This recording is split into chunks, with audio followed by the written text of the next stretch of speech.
ತಜ್ಞವಾಣಿ.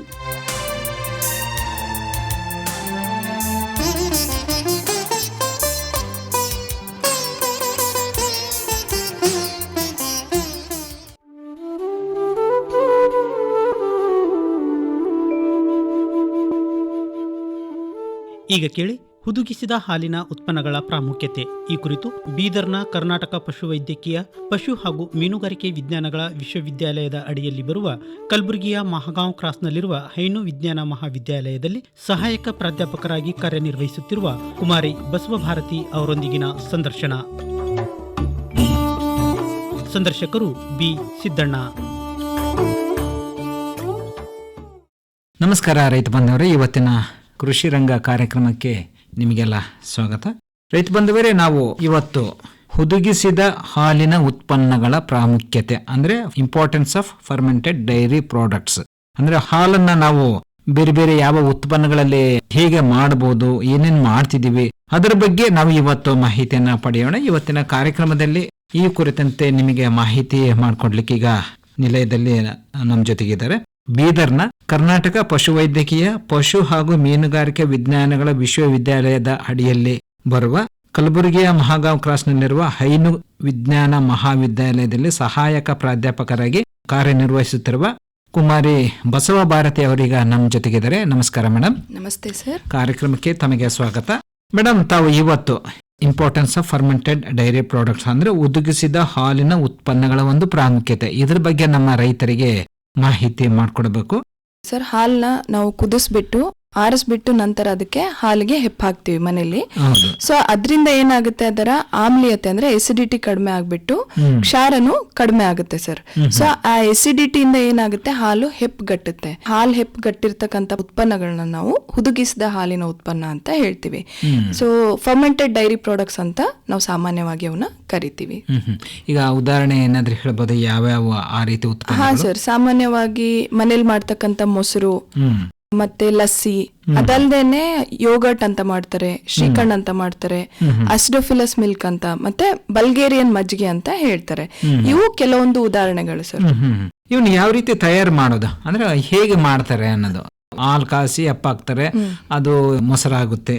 ಇನ್ನೇ ಬೇರೆ ಬೇರೆ ತಾವು ಏನ್ ಹೇಳಿದ್ರಲ್ಲಿ ಯಾವ ಒಂದು ವಿಧಾನ ಅನುಸರಿಸ್ತಾರೆ ಅನ್ನೋದು? ಈ ಹುದುಗಿಸಿದ ಹಾಲಿನ ಉತ್ಪನ್ನಗಳನ್ನ ತಯಾರಿಸಕ್ಕೆ ಸರ್, ಇದಕ್ಕೆ ಮೇನ್ ಆಗುವಂತದ್ದು ಅಂದ್ರೆ ಉಪಯುಕ್ತ ಸೂಕ್ಷ್ಮಾಣು ಜೀವಿಗಳನ್ನ ನಾವು ಹಾಕ್ಬೇಕಾಗತ್ತೆ. ಹೆಪ್ ಅಂತ ಏನ್ ಹೇಳ್ತೀವಿ, ಅದ್ರಲ್ಲಿ ವಿವಿಧ ಸೂಕ್ಷ್ಮಾಣು ಜೀವಿಗಳು ಇರುತ್ತೆ. ಸೊ ಅದನ್ನ ನಿರ್ದಿಷ್ಟ ಪ್ರಮಾಣದಲ್ಲಿ ಹಾಕಿದಾಗ ಅದು ಒಂದು ಉಪಯುಕ್ತ ಪದಾರ್ಥವಾಗಿ ಮಾರ್ಪಾಡಾಗುತ್ತೆ. ಅಂತ ಪದಾರ್ಥಗಳನ್ನ ನಾವೇನ್ ಹೇಳ್ತೀವಿ, ಹುದುಗಿಸಿದ ಹಾಲಿನ ಪದಾರ್ಥಗಳು ಅಂತ ಹೇಳ್ತೀವಿ. ಇವನ್ ಯಾಕೆ ನಾವು ತಯಾರು ಮಾಡ್ಕೋಬೇಕು?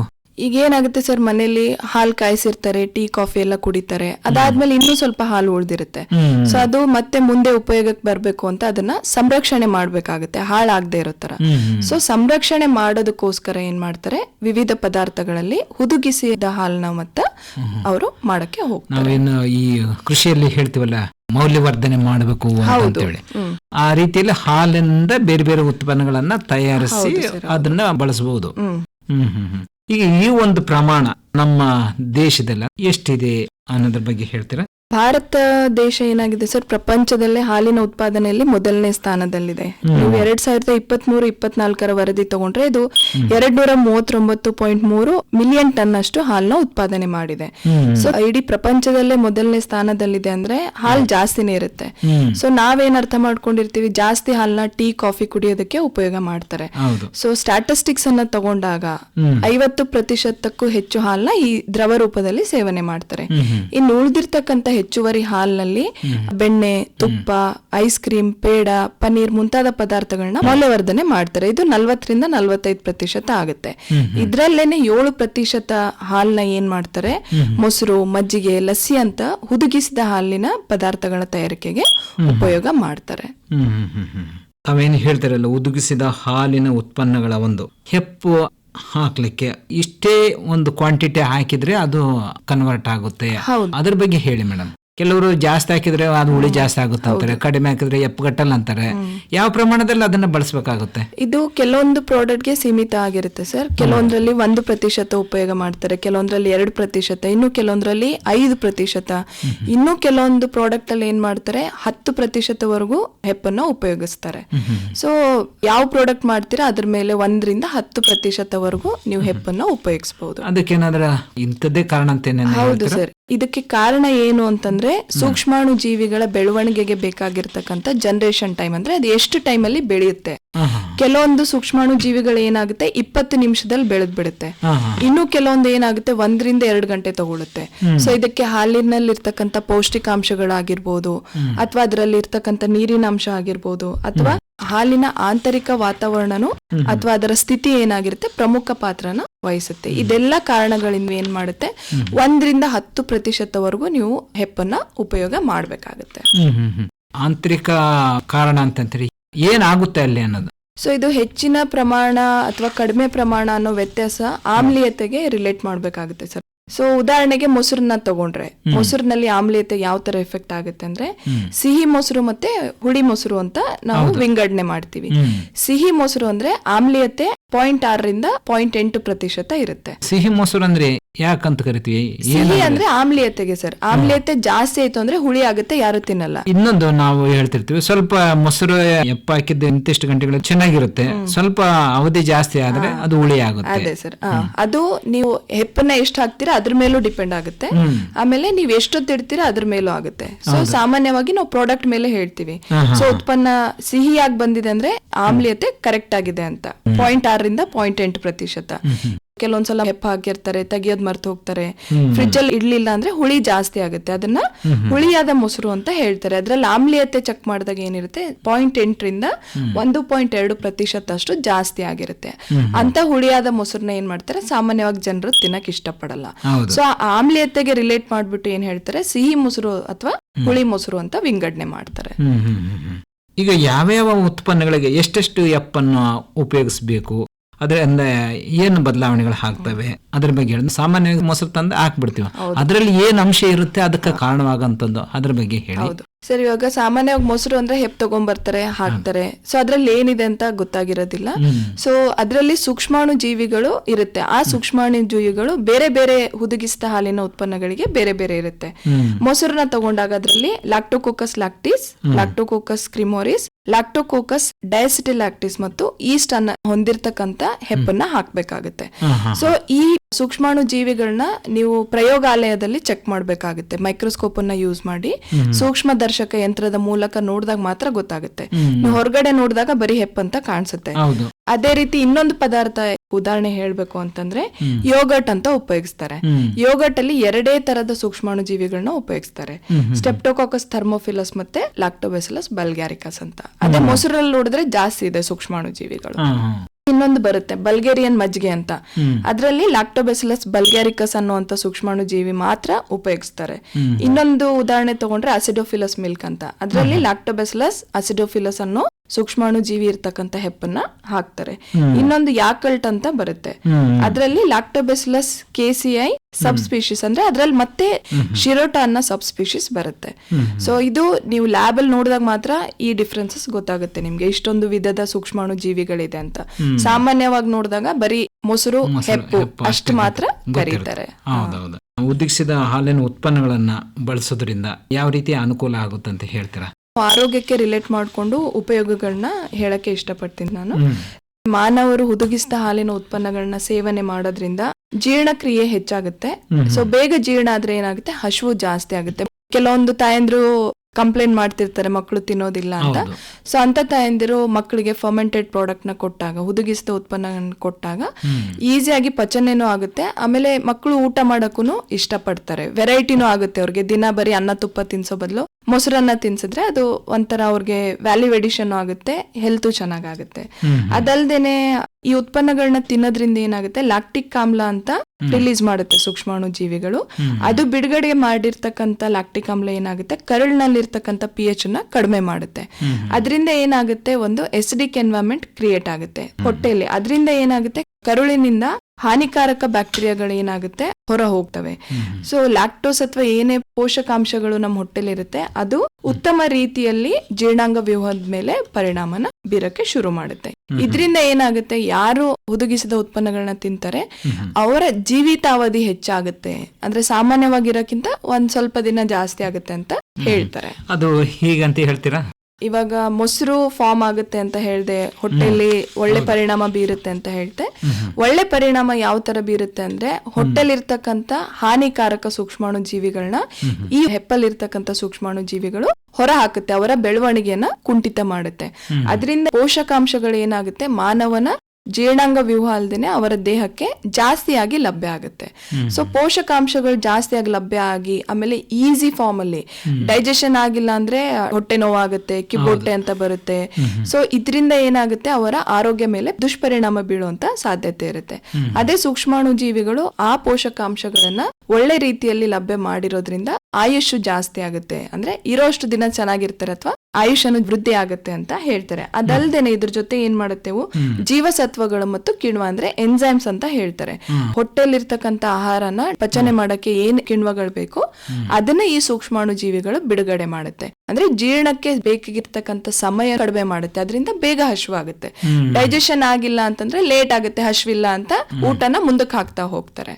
ಸೊ ಆ ತರ ಆಗೋದ್ರಿಂದ ಇದು ಜೀವಿತಾವಧಿನ ಹೆಚ್ಚು ಮಾಡುತ್ತೆ ಅಂತ ಹೇಳ್ತಾರೆ. ಅದಲ್ದೇನೆ ಇದು ಏನ್ ರಿಲೀಸ್ ಮಾಡುತ್ತೆ ನ್ಯೂಟ್ರಿಯೆಂಟ್ಸ್, ಅದರ ಬಯೋ ಅವೈಲಬಿಲಿಟಿ ಅಂತ ಹೇಳ್ತಾರೆ, ಅಂದ್ರೆ ಜೈವಿಕ ಲಭ್ಯತೆ. ಸೊ ನ್ಯೂಟ್ರಿಯೆಂಟ್ಸ್ ರಿಲೀಸ್ ಆದ್ರೂ ನಮ್ಮ ಬಾಡಿಗೆ ಅದು ಹತ್ಬೇಕಾಗುತ್ತೆ. ಆ ಹತ್ತದನ್ನ ಬಯೋ ಅವೈಲಬಿಲಿಟಿ ಅಥವಾ ಜೈವಿಕ ಲಭ್ಯತೆ ಅಂತ ಹೇಳ್ತಾರೆ. ಸೊ ಇದನ್ನ ಡಿ-ಲ್ಯಾಕ್ಟಿಕ್ ಆಮ್ಲದ ರಚನೆ ಆಗಿರೋದ್ರಿಂದ ಜಾಸ್ತಿ ಆಗುತ್ತೆ, ಸೂಕ್ಷ್ಮಾಣು ಜೀವಿಗಳಿಂದ ಸಹಾಯ ಆಗುತ್ತೆ. ಸೊ ಇದು ಹೀರ್ಕೊಳ್ಳೋದ್ರಿಂದ ಏನಾಗುತ್ತೆ, ಫೋಲಿಕ್ ಆಮ್ಲ ಮತ್ತೆ ಬಿ ಜೀವಸತ್ವಗಳು, ವಿಟಮಿನ್ ಬಿ ಕಾಂಪ್ಲೆಕ್ಸ್ ಅಂತ ಹೇಳ್ತಾರೆ. ಸೊ ಅವು ಜಾಸ್ತಿಯಾಗಿ ಪ್ರೊಡ್ಯೂಸ್ ಆಗುತ್ತೆ ಈ ಸೂಕ್ಷ್ಮಾಣು ಜೀವಿಗಳಿಂದ, ಅದರಿಂದ ಜೀವಿತಾವಧಿ ಹೆಚ್ಚಾಗುತ್ತೆ ಅಂತ ಸಾಮಾನ್ಯವಾಗಿ ಹೇಳ್ತಾರೆ. ಹುದುಗಿಸಿದ ಹಾಲಿನ ಉತ್ಪನ್ನಗಳನ್ನ ಬಳಸೋದ್ರಿಂದ ಬೇರೆ ಏನಾದ್ರೂ ಉಪಯೋಗಗಳಿದಾವ? ಹೌದು, ಇವಾಗ ಹೇಳಿರೋದ್ರ ಜೊತೆಗೆ ಇನ್ನು ಸೂಕ್ಷ್ಮಾಣು ಜೀವಿಗಳು ಏನ್ ಮಾಡುತ್ತೆ ಸರ್, ಲ್ಯಾಕ್ಟೋಕೋಕಸ್ ಲ್ಯಾಕ್ಟಿಸ್ ಅಥವಾ ಲ್ಯಾಕ್ಟೋಕೋಕಸ್ ಕ್ರಿಮೋರಿಸ್ ಅನ್ನೋ ಸೂಕ್ಷ್ಮಾಣು ಜೀವಿಗಳು ಏನ್ ಮಾಡುತ್ತೆ, ಥಯಾಮಿನ್ ಅನ್ನೋ ಜೀವಸತ್ವನ ಸಂಶ್ಲೇಷಿಸುತ್ತೆ ನಮ್ಮ ದೇಹದಲ್ಲಿ. ಸೊ ಸಾಮಾನ್ಯವಾಗಿ ಆಗುತ್ತೆ, ಬಟ್ ಇವೇನ್ ಮಾಡುತ್ತೆ, ಸ್ವಲ್ಪ ಜಾಸ್ತಿ ಮಾಡುತ್ತೆ. ಎಷ್ಟು ಬಾಡಿಯಿಂದ ನ್ಯೂಟ್ರಿಯೆಂಟ್ಸ್ ಅನ್ನ ತಗೋಬಹುದು ಅದನ್ನ ತಗೊಂಡು ಪೋಷಕಾಂಶದ ಲಭ್ಯತೆನ ಜಾಸ್ತಿ ಮಾಡುತ್ತೆ. ಅದಲ್ದೇನೆ ಕೆಲವೊಂದ್ ಜನಕ್ಕೆ ಹಾಲು ಕುಡಿದ್ರೆ ಹೊಟ್ಟೆ ನೋವು ಬರುತ್ತೆ ಅಂತ ಹೇಳ್ತಾರೆ. ಇದನ್ನ ಲ್ಯಾಕ್ಟೋಸ್ ಇಂಟಾಲರೆನ್ಸ್ ಅಂತ ಹೇಳ್ತೀವಿ. ಲ್ಯಾಕ್ಟೋಸ್ ಇಂಟಾಲರೆನ್ಸ್ ಅಥವಾ ಅಸಹಿಷ್ಣುತೆಯನ್ನ ಇರ್ತಕ್ಕಂಥ ಜನರಿಗೆ ನೀವು ಹುದುಗಿಸಿದ ಹಾಲಿನ ಉತ್ಪನ್ನಗಳನ್ನ ತಿನ್ನಕ್ಕೆ ಹೇಳ್ಬೋದು. ಕೆಲವೊಂದ್ಸಲ ಆಸ್ಪತ್ರೆಗೆ ಹೋದಾಗ ಡಾಕ್ಟರ್ಸ್ ಅದನ್ನೇ ಹೇಳ್ತಾರೆ. ಸೊ ನೀವು ಹುದುಗಿಸಿದ ಉತ್ಪನ್ನಗಳನ್ನ ತಗೊಂಡಾಗ ಏನಾಗುತ್ತೆ, ಲ್ಯಾಕ್ಟೋಸ್ ಅಸಹಿಷ್ಣುತೆಯನ್ನ ನೀವು ಕಡಿಮೆ ಮಾಡ್ಬೋದು. ಯಾವ ತರ ಕಡಿಮೆ ಮಾಡುತ್ತೆ ಅಂದ್ರೆ, ಸೂಕ್ಷ್ಮಾಣು ಜೀವಿಗಳು ಅದನ್ನ ಉಪಯೋಗಿಸ್ಕೊಳ್ತವೆ. ಸೂಕ್ಷ್ಮಾಣು ಜೀವಿಗಳು ಇರ್ಲಿಲ್ಲ ಅಂದ್ರೆ ಕೋಲಿಫಾರ್ಮ್ಸ್ ಮತ್ತೆ ಕ್ಲಾಸ್ಟ್ರಿಡಿಯಾ ಅನ್ನೋ ಸೂಕ್ಷ್ಮಾಣು ಜೀವಿಗಳು ಇರುತ್ತೆ. ಅದು ಹಾಲಿನಲ್ಲಿರ್ತಕ್ಕಂಥ ಲ್ಯಾಕ್ಟೋಸ್ ಅನ್ನ ಅವು ಹೋಮೋ ಹೆಟ್ರೋಫರ್ಮೆಂಟೇಷನ್ ಅಂತ ಮಾಡ್ತವೆ. ಸೊ ಅದರಿಂದ ಏನಾಗುತ್ತೆ, ಆ ಸೂಕ್ಷ್ಮಾಣು ಜೀವಿಗಳು ಹೊಟ್ಟೆಯಲ್ಲಿ ಪ್ರಾಬ್ಲಮ್ ನ ಕ್ರಿಯೇಟ್ ಮಾಡುತ್ತೆ. ಸೊ ಅದ್ರ ಬದಲು ನೀವು ಹುದುಗಿಸಿದ ಹಾಲಿನ ಉತ್ಪನ್ನಗಳನ್ನ ತಗೊಂಡಾಗ ಏನಾಗುತ್ತೆ, ಈ ಕೋಲಿಫಾರ್ಮ್ಸ್ ಮತ್ತೆ ಕ್ಲಾಸ್ಟ್ರಿಡಿಯಾಗಳಿಂದ ಇರ್ತಕ್ಕಂಥ ಸಮಸ್ಯೆ ಏನಿರುತ್ತೆ ಅದು ಇವು ಸಾಲ್ವ್ ಮಾಡ್ತವೆ, ಹುದುಗಿಸಿದ ಹಾಲಿನ ಉತ್ಪನ್ನಗಳು.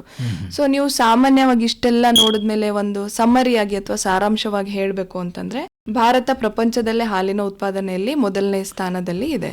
ಸೊ ಹಾಲು ಜಾಸ್ತಿ ಉತ್ಪಾದನೆ ಆಗುತ್ತೆ ಅಂತ ಅಂದ್ರೆ ಜಾಸ್ತಿ ಉಳಿದಿರುತ್ತೆ, ಎಲ್ಲ ಟೀ ಕಾಫಿ ಎಲ್ಲ ಕುಡಿದ್ಮೇಲೆ ಇನ್ನು ಹೆಚ್ಚಾದ ಹಾಲನ್ನ ನೀವು ಬೇರೆ ಬೇರೆ ಪದಾರ್ಥಗಳಿಗೆ ಕನ್ವರ್ಟ್ ಆಗಿ ಮಾಡ್ಬೋದು. ಅದನ್ನ ಪನ್ನೀರ್ ಆಗಿರ್ಬೋದು, ಮತ್ತೆ ಪೇಡ, ಬರ್ಫಿ. ಸೊ ಇಷ್ಟೆಲ್ಲ ಮಾಡಿದ್ರು ಕೆಲವೊಂದ್ ಜನ ಅದನ್ನ ತಿನ್ನೋದಿಲ್ಲ, ಲ್ಯಾಕ್ಟೋಸ್ ನಮ್ಗೆ ಡೈಜೆಸ್ಟ್ ಮಾಡ್ಕೊಳಕ್ ಆಗಲ್ಲ ಅಂತ ಹೇಳ್ತಾರೆ. ಅಂತ ಜನರಿಗೆ ಹುದುಗಿಸಿದ ಹಾಲಿನ ಉತ್ಪನ್ನಗಳಾದಂತ ಶ್ರೀಖಂಡ್, ಲಸ್ಸಿ ಇಂಥದನ್ನ ನೀವು ಕೊಟ್ಟಾಗ ಏನಾಗುತ್ತೆ, ಅವರು ಅದನ್ನ ಈಸಿಯಾಗಿ ಡೈಜೆಸ್ಟ್ ಮಾಡ್ಬೋದು. ಅಂದ್ರೆ ಸೂಕ್ಷ್ಮಾಣು ಜೀವಿಗಳು ಅವ್ರ ಹೊಟ್ಟೆಲಿ ಮಾಡ್ತಕ್ಕಂಥ ಕೆಲಸನ ಮೊದಲೇ ಮಾಡಿರ್ತವೆ. ಸೊ ಪ್ರೀ ಡೈಜೆಸ್ಟೆಡ್ ಫುಡ್ ಇರುತ್ತೆ, ಅದನ್ನ ತಿಂದಾಗ ಅವ್ರಿಗೆ ಆ ಪ್ರಾಬ್ಲಮ್ ಜಾಸ್ತಿ ಬರೋದಿಲ್ಲ. ಆಮೇಲೆ ಇನ್ನು ಡಾಕ್ಟರ್ ಸಜೆಷನ್ ಮೇಲೆ ಅವರು ಇದನ್ನ ಕನ್ಸ್ಯೂಮ್ ಮಾಡ್ಬೋದು. ಆಮೇಲೆ ಇನ್ನು ಏನಾಗುತ್ತೆ ಸರ್, ಕೆಲವೊಂದು ಪ್ರಾದೇಶಿಕ ಪದಾರ್ಥಗಳಾಗಿದ್ದಾವೆ. ಕರ್ನಾಟಕದಲ್ಲಿ ತಗೊಂಡ್ರೆ ಮಜ್ಜಿಗೆ, ಸೊ ಹಿಂದಿನ ಕಾಲದಿಂದ ಜನ ಅದನ್ನ ಸೇವಿಸ್ತಾ ಬಂದಿದ್ದಾರೆ. ಮಹಾರಾಷ್ಟ್ರ ತಗೊಂಡ್ರೆ ಶ್ರೀಖಂಡ್ ಅಂತ ಇದೆ. ಈ ಪಂಜಾಬ್ ಕಡೆ ನೋಡಿದ್ರೆ ಲಸ್ಸಿ ಅಂತ ಹೇಳ್ತಾರೆ. ಸೊ ಅವ್ರು ಏನೇ ಮಾಡಿದ್ರು ಆ ಫುಡ್ ನ ಅವ್ರು ಬಿಟ್ಕೊಡೋದಿಲ್ಲ, ಊಟ ಆದ್ಮೇಲೆ ಮಜ್ಜಿಗೆ ಕುಡಿಲೇಬೇಕು. ಸೊ ಅದ್ ಯಾಕೆ ಹೇಳ್ತಾರೆ ಅಂದ್ರೆ, ಈ ಸೂಕ್ಷ್ಮಾಣು ಜೀವಿಗಳು ನ್ಯೂಟ್ರಿಯೆಂಟ್ಸ್ ಅನ್ನ ನಾವೇನ್ ಊಟ ಮಾಡಿರ್ತೀವಿ ಅದನ್ನ ಡೈಜೆಸ್ಟ್ ಮಾಡಿ ಜೀವಸತ್ವಗಳ ಉತ್ಪಾದನೆಯಲ್ಲಿ ಮಾಡಿ ಆಯುಷನ್ನ ವೃದ್ಧಿಸುತ್ತೆ. ಆಮೇಲೆ ನಿಮ್ಗೆ ಏನು ಫೋಲಿಕ್ ಆಸಿಡ್ ಜೀವಸತ್ವಗಳಿದೆ ಅದನ್ನೆಲ್ಲ ರಿಲೀಸ್ ಮಾಡೋದ್ರಿಂದ ಇಂಥ ಉಪಯುಕ್ತ ಸೂಕ್ಷ್ಮಾಣುಜೀವಿಗಳಿರ್ತಕ್ಕಂಥ ಫರ್ಮೆಂಟೆಡ್ ಡೈರಿ ಪ್ರಾಡಕ್ಟ್ಸ್ ನ ಹುದುಗಿಸಿದ ಉತ್ಪನ್ನಗಳನ್ನ ನಾವು ಫಂಕ್ಷನಲ್ ಫುಡ್ಸ್ ಅಂತಾನು ಹೇಳ್ತೀವಿ. ಅಂದ್ರೆ ನಿಮ್ಮ ಆರೋಗ್ಯದಲ್ಲಿ ಇನ್ನೂ ವೃದ್ಧಿ ಮಾಡ್ತಾ ಇದ್ದಾವೆ.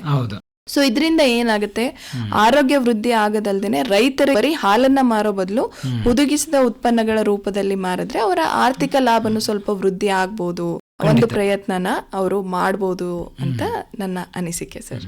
ಹಾಲನ್ನ ಬಳಸೋದ್ರ ಜೊತೆಗೆ ಅವುಗಳನ್ನ ಮೌಲ್ಯವರ್ಧನೆ ಮಾಡಿ ಹೌದು ಬಳಸೋದ್ರ ಜೊತೆಗೆ ಮತ್ತೆ ಅವನ್ನ ಮಾರಾಟನ ಮಾಡಬಹುದು, ಬೇರೆ ಬೇರೆ ಪದಾರ್ಥಗಳನ್ನು ತಯಾರಿಸಬಹುದು. ಮತ್ತೆ ಅವು ಮೌಲ್ಯವರ್ಧನೆ ಮಾಡಿ ಬಳಸೋದ್ರಿಂದ ಆರೋಗ್ಯದ ಮೇಲೆ ಯಾವ ರೀತಿ ಒಳ್ಳೆಯ ಪರಿಣಾಮಗಳು ಆಗ್ತವೆ ಅನ್ನೋದ್ರ ಬಗ್ಗೆ ಸಾಕಷ್ಟು ಮಾಹಿತಿಯನ್ನ ತಿಳಿಸ್ಕೊಟ್ರೆ. ಹಾಲು ಅಂದ್ರೆ ಹೆಂಗಿರುತ್ತೆ ಸರ್, ಜನರಿಗೆ ಬರೀ ಹಾಲು, ಟೀ, ಕಾಫಿ ಇದನ್ನ ಮಾತ್ರ ತಲೆಯಲ್ಲಿರುತ್ತೆ, ಇಲ್ಲ ಮೊಸರಷ್ಟೇ ತಲೆಯಲ್ಲಿರುತ್ತೆ. ಮಾರ್ಕೆಟ್ ಅಲ್ಲಿ ತುಂಬಾ ಪ್ರಾಡಕ್ಟ್ಸ್ ಅವೈಲೇಬಲ್ ಇದೆ ಸರ್. ಯೋಗರ್ಟ್ ಅಂತ ಸಿಗುತ್ತೆ, ಆಸಿಡೋಫಿಲಸ್ ಮಿಲ್ಕ್ ಅಂತ ಸಿಗುತ್ತೆ. ಸೊ ನೀವು ಕೇಳ್ದಾಗ್ಲೇನೆ ಗೊತ್ತಾಗುತ್ತೆ ಈ ತರ ಎಲ್ಲ ಪ್ರಾಡಕ್ಟ್ಸ್ ಇದೆ ಅಂತ. ಸೊ ಈ ಪ್ಲಾಟ್ಫಾರ್ಮ್ ಇಂದ ನಾನೇನು ಕನ್ವೆ ಮಾಡ್ತೀನಿ ಅಂದ್ರೆ ಬರೀ ಹಾಲು, ಟೀ, ಕಾಫಿ ಕುಡಿಯೋ ಬದಲು ಮೊಸರು ಮತ್ತೆ ಮೊಸರಿನ ಉತ್ಪನ್ನಗಳನ್ನ, ಮಜ್ಜಿಗೆ ಆಗಿರ್ಬೋದು, ಲಸ್ಸಿ ಆಗಿರ್ಬೋದು, ಅದನ್ನ ತಗೊಂಡಾಗ ಇವಾಗ ಬೇಸಿಗೆ ಕಾಲ ಇಂಥ ಟೈಮಲ್ಲಿ ಏನಾಗುತ್ತೆ, ಇನ್ನೂ ಆರೋಗ್ಯ ವರ್ಧನೆ ಆಗುತ್ತೆ. ಬರೀ ನೀರ್ ಕುಡಿಯೋದಲ್ದೇನೆ ಇಂಥ ಮಜ್ಜಿಗೆ ಪದಾರ್ಥಗಳನ್ನ ತಗೊಂಡಾಗ ನೀರಿನ ಅಂಶದ ಜೊತೆ ನಿಮ್ಮ ದೇಹಕ್ಕೆ ನ್ಯೂಟ್ರಿಯೆಂಟ್ಸ್ ಪೋಷಕಾಂಶಗಳನ್ನ ನೀವು ಒದಗಿಸಬಹುದು. ಈಸಿಯಾಗಿ ನಿಮ್ಗೆ ಅವೈಲೇಬಲ್ ಇರುತ್ತೆ. ಆಮೇಲೆ ಚೀಪೆಸ್ಟ್ ಸೋರ್ಸ್ ಸರ್ ಇದು. ನೀವು ಬೇರೆ ಪ್ರಾಡಕ್ಟ್ ನ ತಗೊಂಡು ಹೋಗಿ ಆರ್ಡರ್ ಮಾಡಿ ತಿಂದು ದುಡ್ಡು ಇದ್ ಮಾಡೋ ಬದಲು ಇದು ಈಸಿಯಾಗಿ ಸಿಗುತ್ತೆ, ನಿಮ್ಗೆ ಲಭ್ಯ ಇರುತ್ತೆ. ಆಮೇಲೆ ನೀವ್ ಯಾವ ಫಾರ್ಮ್ ಅಲ್ಲಿ ಕೇಳ್ತೀರಾ ದ್ರವ ರೂಪದಲ್ಲಿ ಆರಾಮಾಗಿ ಸಿಗುತ್ತೆ ಅಂತ ಹೇಳ್ಬೋದು. ತುಂಬಾ ಧನ್ಯವಾದ ಮೇಡಮ್, ಕಾರ್ಯಕ್ರಮದಲ್ಲಿ ಭಾಗವಹಿಸಿ ಸಾಕಷ್ಟು ಮಾಹಿತಿಯನ್ನ ತಾವು ನಮ್ಮ ರೈತ ಬಾಂಧವರೊಂದಿಗೆ ಹಂಚಿಕೊಂಡ್ರಿ. ಅದಕ್ಕಾಗಿ ನಮ್ಮ ಆಕಾಶವಾಣಿ ಪರವಾಗಿ ತಮಗೆ ಧನ್ಯವಾದಗಳು. ನಮಸ್ಕಾರ ಸರ್. ನಮಸ್ಕಾರ.